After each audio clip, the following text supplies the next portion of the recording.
बेटा तुम जेल कराओगे हम बेल कराएंगे। ये खेल खेलते रहें कि बेटा तुम जेल कराओगे हम बेल कराएंगे। ये खेल खेलते रहें बेटा हम कैमूर जिला वाले हैं कि बेटा हम कैमूर जिला वाले हैं। तुम कुत्तों जैसा भौंकते रहेगा हम रेलते रहेंगे। खून अभियो है बा ना शौक बदलल बा।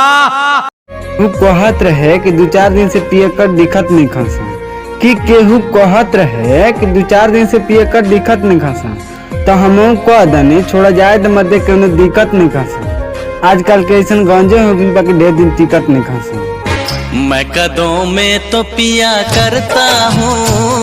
दीवाना आग में जल रहल बा तू हंसत तड़ू कैसन दीवानगी बा कि दीवाना आग में जल रहल बा तू हंसत तड़ू कैसन दीवानगी बा। आ का लू कि 2 प्यार करोला मिल गिल बाने मत कह यार ये झूठी कहानी बा। तेरे मुंह विच खंड पावा